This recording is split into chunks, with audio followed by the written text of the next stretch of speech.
ಒಂದು ಭಾಳ beautiful studio ಮಾಡ್ತಾಯಿದ್ದೀನಿ. ವಂಡರ್ಫುಲ್ ಸ್ಟುಡಿಯೋ, ಫೈನ್ ಒನ್ ಅಂತ. ಯಾಕೆಂದರೆ ನಮ್ಮ ಮನೆ ಪಕ್ಕದಲ್ಲಿ ಇರುತ್ತೆ, ನಾನು ಸ್ವಲ್ಪ ಸೋಂಬೇರಿ, ಅಲ್ಲಿ ಇಲ್ಲಿ ಓಡಾಡೋಕ್ಕಾಗಲ್ಲ.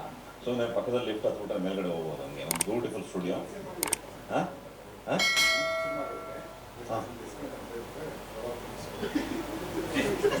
ನೀವು ಬೇರೆ ಕೇಳಿಸ್ತು ಕೇಳಿಸ್ತು ಕೇಳಿಸ್ತು ಇಲ್ಲ ಇಲ್ಲ ಇಲ್ಲ ಇಲ್ಲ, ಅದು ಪಾಲಿಟಿಷಿಯನ್ಸ್ಗೆ ಇರುತ್ತೆ, ನನಗಿಲ್ಲ.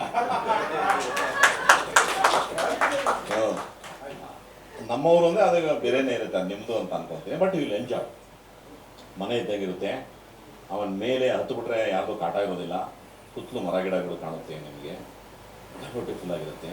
ಸ್ವಲ್ಪ ಸಿನಿಮಾದವ್ರು ದಮ್ಮುಡಿಯೋ ಶ್ವಾಸ ಜಾಸ್ತಿ ಅಂತ ಹೇಳಿ ವೆಂಟಿಲೇಷನ್ ಚೆನ್ನಾಗಿ ಮಾಡಿದ್ದೀನಿ, ತುಂಬ ಚೆನ್ನಾಗಿರುತ್ತೆ.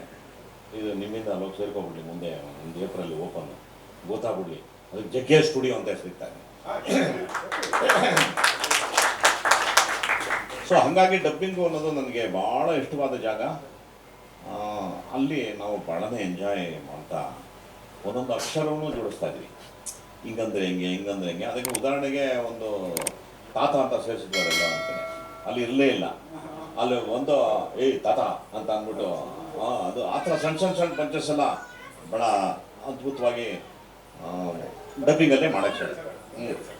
ನಾನು ಜಗೇಶ್ ಸರ್ ಪಕ್ಕದಲ್ಲಿದ್ದಾರೆ ಅಂತಲ್ಲ, ಅವರು ಕೆಲಸ ಮಾಡುವಾಗ ತುಂಬ ಶಿಸ್ತಾಗಿ ಕೆಲಸ ಮಾಡಿರ್ತೀವಿ. ಡಬ್ಬಿಂಗ್ ಎಲ್ಲ ಬಂದಾಗ ಏನಾಗುತ್ತೆ ಅಂದರೆ, ಮೊದಲ ಪ್ರೇಕ್ಷಕ ನಾನಾಗಿರ್ತೀನಿ, ನಂಗೆ ನಗು ಬರಬೇಕು ಅಂತೇಳಿ. ಜಗೇಶ್ ಸರ್ಗೆ ನೀವು ಒಳ್ಳೇದೊಂದು ಮಾತು ಕೊಟ್ಬಿಟ್ಟು ಬಿಟ್ಬಿಡಿ, ಅದನ್ನ ತಿರುಗಿಸ್ತಾರೆ, ಮುಗಿಸ್ತಾರೆ, ಆಟ ಆಡ್ತಾರೆ, ಅದ್ರೊಳಗೆ ಮಜಾ ಸಿಗತ್ತೆ. ಅದು ಅವ್ರ ಸ್ಟ್ರೆಂತ್. ಯಾಕೆಂದರೆ ಎಲ್ಲವನ್ನೂ ಬರೆಯೋಕ್ಕಾಗಲ್ಲ. ಕೆಲವು ಸಣ್ಣ ಸಣ್ಣ ಸಣ್ಣ ಸಣ್ಣದು ತುಂಬ ದೊಡ್ಡ ಮ್ಯಾಜಿಕ್ ಕ್ರಿಯೇಟ್ ಮಾಡಿದೆ. ಮಂಜುನಾಥಲ್ಲೂ ಕೊಟ್ಟಿದ್ದಾರೆ, ಸಹಕಾರ ಕೊಟ್ಟಿದ್ದಾರೆ, ಮಠದಲ್ಲೂ ಕೊಟ್ಟಿದ್ದಾರೆ. ಡಿಸ್ಕಸ್ ಮಾಡ್ತೀವಿ. ಅದು ಶೂಟಿಂಗಲ್ಲ, ಅಂದರೆ ಡಬ್ಬಿಂಗಲ್ಲಂತೂ ಕೆಲವು ಲೈನ್ಸು ಅಣ್ಣ ಈ ಥರ ಹೋಗೋಣ ಅಂತ, ನಾನು ಮಾಡ್ತೀನಿ ನೋಡು ಅಂತ ಅನ್ನೋರು ಹೇಳಿಣ ಅಂತ ಅದು ಹೇಳ್ತಿದ್ದೆ, ಅಣ್ಣ ಸೂಪರ್ ಆಗಿದೆ, ಇದು ಇಟ್ಕೊಳ್ಳೋಣ ಅಂತ. ಸೊ ಸ್ಕ್ರಿಪ್ಟು ಫೈನಲ್ ಆಗೋದು ಡಬ್ಬಿಂಗ್ ಹಂತಗಳಲ್ಲಿ. ಜಗ್ಗೇಶ್ ಅವರ ಇದು, ಅವರು ಅದಕ್ಕೆ ತುಂಬ ಇನ್ವಾಲ್ವ್ ಮಾಡ್ತಾರೆ. ಮತ್ತು ನಾನು ಕೇಳಿದ್ದು, ಒಬ್ಬ ನಿರ್ಮಾಪಕರ ಹೆಸರು ಬೇಡ, ಅವರು ಇವರ ಡಬ್ಬಿಂಗ್ ಬಂದು ಕೂತ್ಕೊಳ್ಳೋರು. ಇವ್ರ ಚಿತ್ರಗಳು ಸಿನಿಮಾ ಡಬ್ಬಿಂಗ್ ಮಾಡುವಾಗ, ನಾ ಸಿನಿಮಾಗಿಂತ ಜಗ್ಗೇಶ್ ಅವ್ರ ಡಬ್ಬಿಂಗ್ ನೋಡ್ಬೇಕು ನಾನು ಅಂತ. ಯಾಕೆಂದರೆ ಒರಿಜಿನಲ್ ಡೈಲಾಗ್ ಒಂದಿರುತ್ತೆ, ಆ ಡಬ್ಬಿಂಗಲ್ಲಿ ಇಂಪ್ರೂವೈಸ್ ಮಾಡ್ತಾರೆ, ಇನ್ನೂ ಕಾಮಿಡಿ ಇರುತ್ತದು ಅಂತ. ಅದು ಜಗ್ಗೇಶ್ ಸ್ಟ್ರೆಂತ್.